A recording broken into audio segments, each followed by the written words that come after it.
이 본문을 가지고 너희 죄가 희어질 것이요라는 제목으로 함께 은혜를 나누겠습니다. 우리는 많은 변화의 시대 또 격변의 시대를 살아가고 있습니다.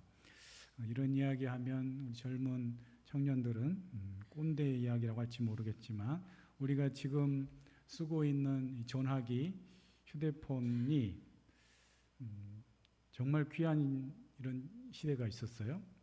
제가 어린 시절만 해도 동네 하나씩 있어요. 동네 하나씩. 그래서 여러분 자석식 전화기라고 들어보셨나요? 뒤에 넘겨보세요. 저렇게 생긴 겁니다. 이렇게 돌려서 일단은 전화선이 연결되어 있어야 되고요. 또 전신국에서 신호를 받아서 연결시켜주는 교환수가 있어야 되고요. 이런 복잡한 과정을 거쳐서 전화를 하는 거죠. 그러면 동네 이장님 댁에 저런 전화기가 하나 있어서 방송을 합니다. 방송을. 누구네, 경수네, 전화 왔네, 빨리 와서 전화 받으소. 그러면은 일하다 말고 가서 전화 받던 그런 시절이 있었습니다. 그런데 지금은 뭐 다 하나씩 들고 있고, 뭐 목소리뿐만 아니고 심지어 영상 통화도 하고 인터넷까지 하는 시대니까 정말 우리가 몇십 년 사이에 이런 정말 격변의 시대를 많은 변화를 경험하며 살고 있습니다. 그런데요, 요즘 저기 보면 가운데 보면은 홈이라는 게 있는데요. 홈이 시대가 변해도 여전히 사라지지 않고 사람들에게 사랑받고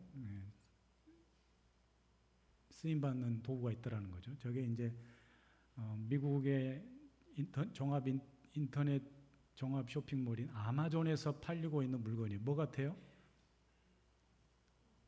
홈이죠. 홈이 잘하는 홈이. 저게 외국 사람들이 찾고 있는 인기 상품입니다. 저게 이제 경북 영주의 한 방앗간 성노기 장인이라는 분이 이제 만들어서 파는 홈인데 신기하잖아요. 우리나라에서 만든 홈이를 외국 사람들이 정원 일할 때, 농사 일할 때 찾고 있다라는 거죠. 이렇게 신기한 도구는 처음 봤다라는 거죠. 이렇게 작고 편리한 도구를. 그래서 우리 시중에서는 한 뭐 4, 5천 원이면 사는데 아마존이라는 저 쇼핑몰에서는 한 15,000원, 15달러니까 한 2만 원 가까이, 그렇게 16달러니까 그렇게 팔리고 있다고 합니다. 재밌죠.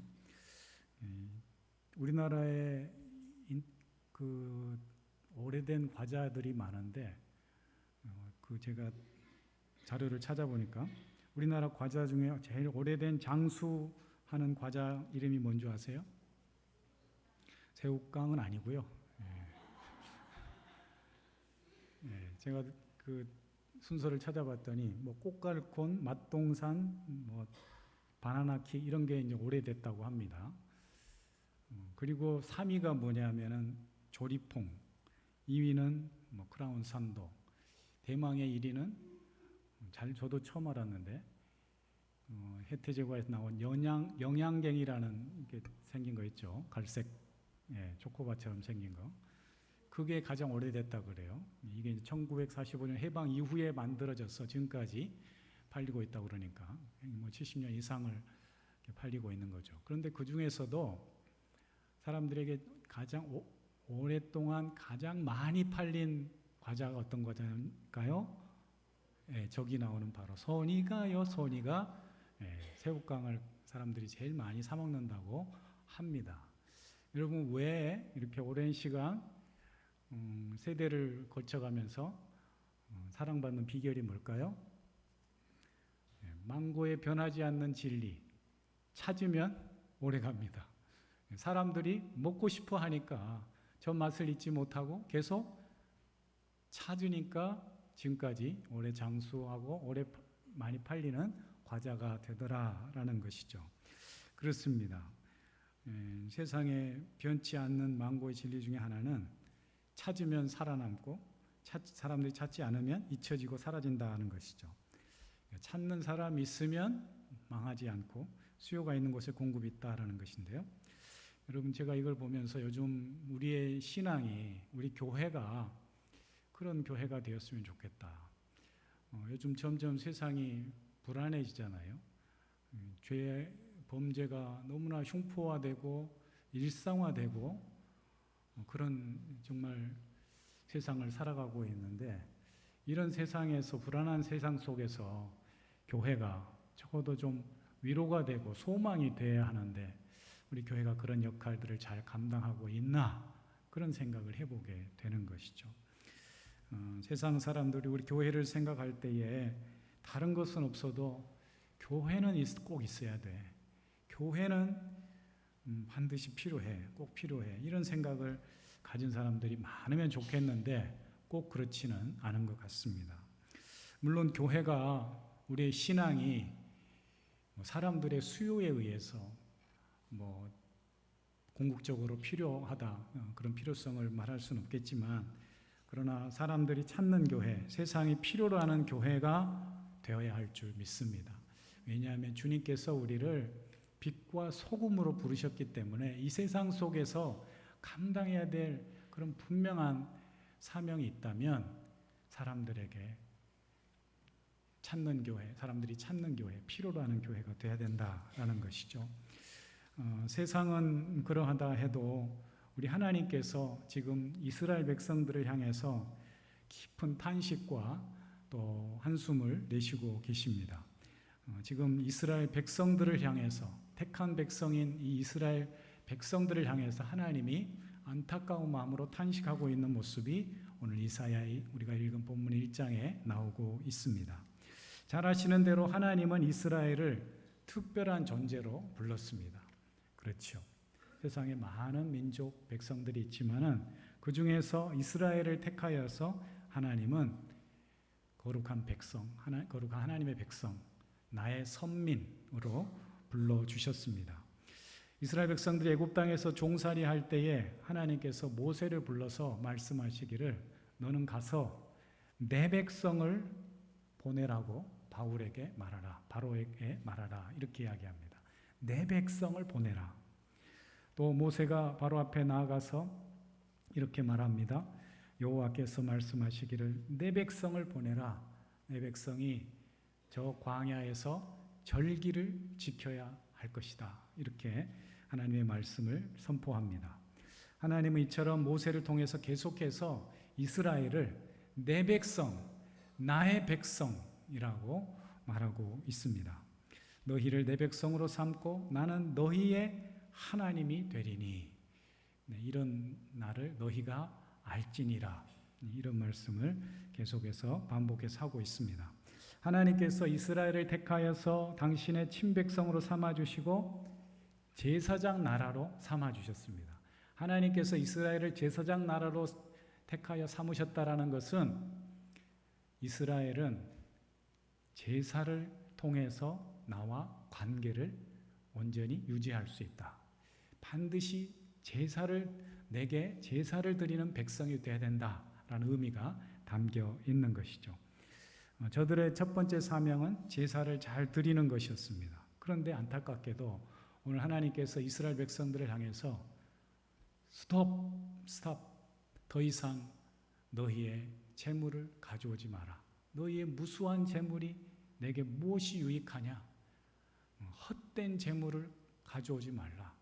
그 헛된 재물을 가져오는 너희 발걸음은 내 마당만 밟을 뿐이다. 이렇게 이야기하고 있습니다. 하나님께서 왜 이렇게 말씀하고 계실까요? 너희의 무수한 재물이 내게 무엇이 유익하뇨? 어린 양이나 순염소의 피를 내가 기뻐하지 않는다라고 11절에 말씀하시고, 또 13절에 보면은 헛된 재물을 다시 가져오지 말라. 너희 분향을, 그 제사 가운데에 태워드리는 그 분향을 내가 가증히 여긴다라고까지 말씀합니다. 제사를 통해서 하나님의 백성됨을 증명하고 또 하나님과의 관계를 유지해야 될 이스라엘 백성들이 왜 이렇게 되었을까요? 하나님께서 왜 이렇게 이스라엘 백성들의 정체성을 흔들게 하는 이런 중요한 말씀을 하고 계실까요? 너희 무수한 재물이 내게 무엇이 유익하냐? 이 말은 원어적으로 너희의 그 재물이 드리는 제사가 내게 아무 유익이 없다. 그것은 너희는 많은 것을 드린다 할지라도 내게는 아무것도 아니다. 그러는 의미가 담겨져 있습니다. 이스라엘 백성들은 제물 드리는 그 행위에 관심이 있었지만 하나님은 그 제물의 의미에 관심을 두고 있는 것이죠. 그래서 그 이후에도 보면은 15절에 너희 손에 피가 가득함이라. 너희 악한 행실을 버리고 행악을 그치고 선행과 정의를 구하라. 그러니까 적어도 너희의 그 제물이 의미가 있기 위해서는 너희가 뒤따라야 될 행실, 삶이 변화되어야 될 삶이 있다라는 것을 말씀해주고 있는 것이죠. 이처럼 하나님께서 지금 이스라엘 백성들의 믿음과 삶의 심각한 문제가 있음을 지적하고 있습니다. 저들이 돌이켜야 될 죄악이 있는데 그것을 여전히 품은 채로 가진 채로 재물만 가져오는 것은 내게 더 이상 아무 의미가 없다. 이렇게 말씀합니다. 그렇습니다. 이스라엘 백성들이 지금 제사장 나라와 언약 백성으로서 재물 드리는 것은 의무이자 너무나도 당연한 일입니다. 그들의 정체성이기도 합니다. 그런데 그 제사 안에 뭐가 빠졌어요? 진실된 믿음이 빠지고 자원하는 심령, 자발적인 마음이 빠지니까 더 이상 내게 필요 없다. 이렇게 하나님 말씀하시는 것이죠. 그럼에도 불구하고 하나님께서 이스라엘 백성들을 향해서 너희가 할 일이 있다라는 것을 스스로 씻고 스스로 깨끗게 하라는 그 말씀을 계속해서 하고 계십니다. 여러분, 세상 모든 것이 다 하나님의 것인데 세상 모든 것의 주인을 지으신 분이 하나님이시고 주인이 하나님이신데 어떤 재물이 하나님을 만족시킬 수 있겠습니까? 그럼에도 불구하고 하나님께서 택한 백성인 이스라엘에게 내게 제물로 제사를 드리라고 한 데는 그 분명한 근본적인 뜻이 있는 것이죠. 하나님께서 원하시는 제사를 드리라라는 말씀입니다. 하나님은 그래서 제사가 아닌 순종을 원했습니다. 그 제사를 드리는 백성의 마음, 하나님을 공경하고 하나님의 말씀을 따르고자 하는 그 순종의 믿음이 더 중요하다는 것이죠. 하나님께 무의미하고 하나님을 기쁘시게 하지 못하는 이스라엘 백성의 이 제사에 대해서 하나님께서 다음 세 가지로 반응을 나타내십니다. 그 제사를 보고 하나님 기뻐하시는 것이 아니고 싫다, 피곤하다, 곤비하다 이렇게 말씀하시면서 세 가지를 거부하는데 그 첫 번째는 제물입니다. 제물. 오늘 본문의 11절 13절에 나와 있는 것이처럼 너희의 그 무수한 제물, 헛된 제물 더 이상 필요치 않다고 이야기합니다. 또 두 번째로는 하나님께서 이스라엘 백성들의 예배를 거부하십니다. 각종 절기와 안식일, 성회 다 필요 없다. 더 이상 지키지 마라. 이렇게까지 심각하게 말씀합니다. 세 번째로는 하나님께서 그들을 향해서 너희의 기도에 더 이상 내가 귀 기울이지 않겠다. 이렇게 말씀합니다. 15절의 말씀해 보시면 너희가 손을 펼 때에 내가 내 눈을 가리고 너희가 많이 기도할지라도 듣지 않겠다. 너희 손에 피가 가득함이라. 참 슬픈 현실이죠. 저들이 애써서 뭔가를 종교적 행위를 하는데 하나님 관심 없다라는 거죠. 그러면서 14절의 표현대로 하나님께서 싫어하고 곤비한다 이런 표현을 합니다. 여기 곤비하다라는 말은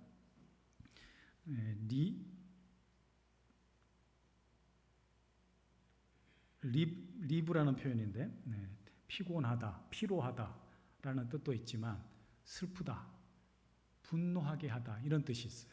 그러니까 하나님께서 그 진심이 담기지 않는 이스라엘 백성들의 제사를 보면서 내 마음이 슬프다. 내가 너희의 그런 모습을 보고 있으면 너희 제사를 보고 있으면 내가 화가 난다. 이렇게 말씀하고 있는 것이죠. 하나님께서 너희 제사와 제물 때문에 피곤하다는 말씀 참 슬픈 현실입니다. 택한 백성 이스라엘을 향해서 하시는 너무나도 안타까운 말씀인 것이죠. 그렇다면 우리가 어떻게 하나님의 마음을 얻을 수 있을까요? 하나님의 마음이 피곤하고 싫어하는 마음이 아니라 어떻게 기쁨의 마음, 인정하는 마음을 얻을 수 있을까요? 우리가 회복해야 될 믿음의 과제가 바로 여기에 담겨 있습니다. 하나님께 거절당한 이스라엘 백성들에게 지금 필요한 것이 무엇일까요? 그것은 첫 번째로 진지한 물음이 필요합니다. 한번 따라해 보세요. 하나님 앞에 질문하라. 우리가 하나님을 믿지만 늘 하나님과 대화하는 성도들이 되어야 됩니다. 그래서 하나님 앞에 진지한 질문을 하는 것이 굉장히 중요합니다. 하나님 오늘 이스라엘 백성들을 향해서 이렇게 말씀합니다. 하나님의 택한 백성, 거룩한 성민들을 향해서 내 백성, 나의 자녀들아 이렇게 얘기하는 것이 아니고 소돔의 관원들아 하나님 말씀에 귀 기울이라. 고모라의 백성들아 하나님의 말씀을 들으라. 이렇게 이야기한단 말이죠. 소돔과 고모라는 뭐예요? 죄와 타락의 대명사예요. 당신의 백성들을 향해서 지금 소돔의 관원들아, 고모라의 백성들아 이렇게 부르고 있다라는 것이죠. 왜 그렇게 됐습니까? 선택받은 거룩한 이스라엘 백성이 왜 이렇게 됐을까요? 하나님은 그들을 향해서 오히려 질문합니다. 너희의 무수한 재물이 내게 무엇이 유익하냐? 너희가 가져오는 그 무수한 제사의 재물이 내게 어떤 의미가 있느냐? 나와 아무 상관없다. 그런 뜻이죠. 너희의 형식적인 제사, 아무 의미 없이 드리는 재물을 한번 생각해 보라는 말씀입니다. 여러분, 우리의 신앙도 마찬가지입니다. 우리의 삶을, 우리의 믿음을 늘 돌아보고 점검하고 성찰할 수 있어야 합니다. 우리의 온전한 예배는 거기로부터 시작되는 것이죠. 하나님, 지금 저의 믿음은 하나님께 기쁨이 되고 있습니까? 하나님, 제가 제대로 믿음 생활을 하고 있습니까? 어떻게 하나님의 뜻을 따라 참 백성된 삶을 살아갈 수 있습니까? 이렇게 물어야 한다는 것이죠. 여러분, 우리의 진실된 믿음이 담기는 그런 삶이 될 수 있도록, 그런 믿음이 될 수 있도록 날마다 하나님께 질문하는 모든 성도들 될 수 있기를 축복합니다. 그럴 때 우리는 하나님께 인정받는 삶, 하나님이 기뻐 받으시는 믿음의 제사를 드리며 예배를 드리며 살게 될 줄 믿습니다. 두 번째로 질문이 있다면 뭐가 있어야 돼요? 대답이 있어요. 대답. 여러분, 하나님은 우리에게 대답해 주시는 분인 줄 믿습니다. 우리가 물을 때, 우리가 질문할 때 하나님은 반드시 응답하십니다. 그러니까 진지한 질문과 함께 하나님의 말씀에 귀 기울이는 경청의 믿음이 필요하다는 거죠. 여러분, 날마다 하나님의 말씀에 귀 기울여 듣고 있습니까? 하나님이 내게 뭐라 말씀하시는지, 내가 무엇을 해야 되는지, 어디로 가야 되는지, 무엇을 선택해야 되는지 물어야 하고 그분의 대답을 들어야 할 것입니다. 여러분, 질문만 있고 대답이 없다면 어떻게 될까요? 그걸 뭐라 그래요? 답답하다. 질문은 했는데 대답이 없으면 답답하다. 우리가 세상을 바라볼 때 여러 가지 문제점들이 보이는데 해결책이 잘 안 보이잖아요. 그래서 우리가 이렇게 답답한 세상을 살고 있습니다. 그런데 하나님께서 우리가 질문하면, 하나님께 물으면 하나님께서 대답해 주신다는 거죠. 오늘 본 말씀에도 보면 하나님께서 사실 이스라엘 백성들은 질문할 준비도 안 돼 있는 것 같은데, 제가 이 말씀을 계속 읽고 묵상하는데 하나님이 답답하셔서 하나님이 묻고 하나님이 대답하고 계셔요. 여러분, 그런 마음 아세요? 누군가에 계속 말하는데 도무지 들어먹질 않아. 우리 자녀들에게 계속해서 반복적으로 이야기하는데 듣지 않아. 그러면은 어떻게 해요? 부모님들이 알아서 하시잖아요. 이렇게 좀 해, 이 녀석. 그러고. 하나님이 그런 심정으로 지금 이스라엘 백성들에게 말하고 있는 거예요. 너희의 이 타락한 삶, 내가 도무지 보고 싶지 않은 그 제사에서 돌이킬 수 있는 방법이, 회복시킬 수 있는 방법이 있다라고 말씀하시면서 18절에서 오라 우리가 서로 변론하자라고 하면서 저들이 죄 씻음 받을 수 있는 길을, 생명의 길을 제시해주고 계십니다. 스스로 할 일이 무엇인가를 알려주고 계시고 또 저들에게 오라 우리가 서로 변론하자라고 말씀합니다. 이 오라 우리가 서로 변론하자는 이 말은, 변론하다는 이 뜻이 뭐 싸우다라는 뜻도 있지만은 논쟁하다, 이치를 따져본다 이런 뜻이 있어요. 그러니까 이스라엘 백성들을 향해서 너희가 내게로 나와서 너희의 삶을 돌아보고 내게 질문하라, 내게 물으라. 그러면 내가 소상히 이치에 맞게 너희가 이해하기 쉽게 다 알려주마라고 말씀하고 있는 것이죠. 사랑하는 성도님들, 이스라엘의 회복의 길, 언약 백성으로서의 관계 회복의 길을 하나님 여호와 하나님 아버지께서 친히 알려주시고 계십니다. 하나님은 우리의 심판과 멸망이 아닌 구원과 회복에 관심이 있으신 분입니다. 그래서 우리는 하나님의 말씀에 앞에 날마다 겸손하게 무릎 꿇어야 돼요. 그리고 그 말씀 앞에서 오늘도 하나님은 나에게 뭐라고 말씀하시는지, 우리를 무엇으로, 어디로 초청하고 있는지 귀 기울여 들어야 할 것입니다. 마지막 세 번째로 우리는 그렇기 때문에 하나님의 말씀에 해답이 있음을 기억해야 합니다.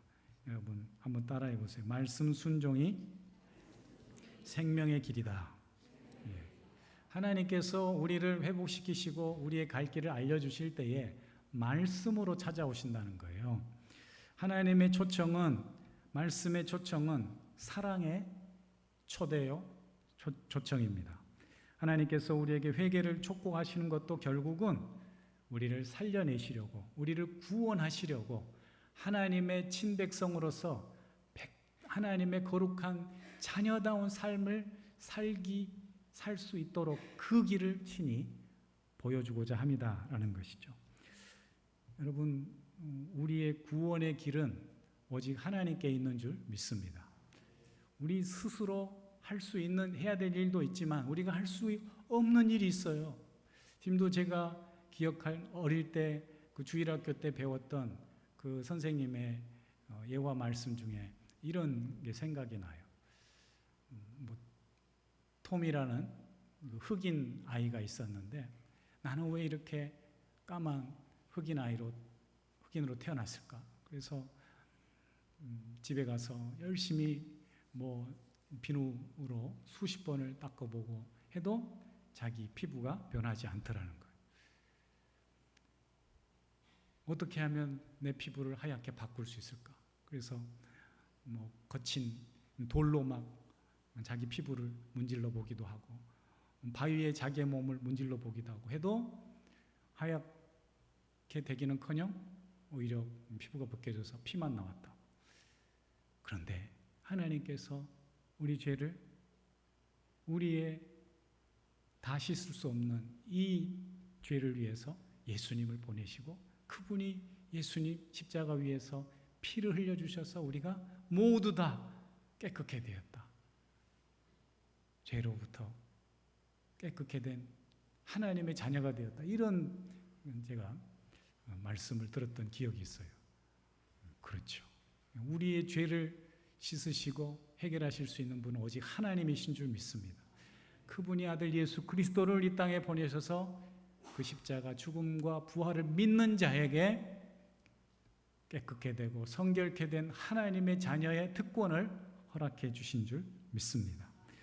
그러니까 하나님의 그 말씀에 귀 기울이는 것, 그것이 믿음이요, 그 믿음으로 살아갈 때 우리는 하나님이 원하시는, 하나님이 기뻐하시는 죄 씻음과 정결함과 또 거듭남과 성결의 삶을 살게 될 줄 믿습니다. 그럴 때 오늘 본문의 마지막에 나오는 말씀처럼 너희가 즐겨 순종하면 땅의 아름다운 소산을 먹을 것이요 너희가 거절하여 배반하면 칼에 삼켜지리라. 여호와의 입의 말씀이니라. 이렇게 되어 있습니다. 여러분, 여호와의 말씀에 순종하면, 말씀에 귀 기울이고 그 말씀대로 살아가려고 몸부림치면 하나님께서 우리가 이 땅 가운데서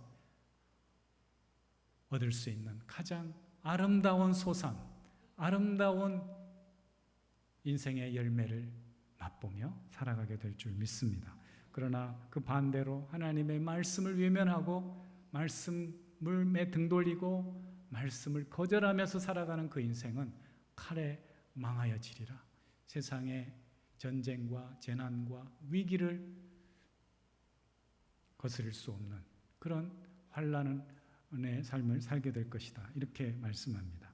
여러분, 순종이 생명의 길이요 불순종은 멸망의 길임을 오늘 하나님께서 주님의 보혈을 믿고 나오는 너희의 죄가 주홍 같을지라도 눈과 같이 희어지고 진홍같이 붉을지라도 양털같이 희어질 것이라고 하는 이 주님의 초청의 말씀에 오늘도 우리가 순종함으로 나아갈 때 우리는 하나님이 약속하신 이 풍성한 삶, 열매 있는 삶, 아름다운 소산을 맛보며 이 땅 가운데 하나님의 영광을 위하여 살아가는 복된 성도의 삶을 살게 될 줄 믿습니다. 오늘 본 말씀을 잘 기억하십시오. 각자의 삶의 자리에서 오늘 또 진지한 믿음의 질문을 가지고 믿음의 성찰을 가지고 하나님이 우리에게 원하시는 가장 진실하고 공의의 그리고 사랑의 삶을 살아가시는 저와 여러분이 될 수 있기를 축복합니다. 예배는 결코 삶과 분리될 수 없다는 것이죠. 오늘도 말씀 안에서 순종하는 삶을 살아갈 때 하나님의 근신 염려가 아닌 기쁨이 되는 삶을 살아가는 우리 모두가 될 줄 믿습니다. 그런 은혜가 우리 모든 성도들에게 함께하기를 주의 은혜, 주님의 이름으로 축원합니다. 기도하겠습니다. 하나님 감사합니다. 우리에게 살아갈 길, 생명의 길, 회복의 길을 오늘도 말씀해 주시고 알려주시니 감사합니다. 늘 진지하게 주님께 묻고 주님의 말씀에 귀 기울이고 듣고 순종하며 살아가는 복된 성도의 삶이 되게 하여 주시옵소서. 예수님의 이름으로 기도합니다. 아멘.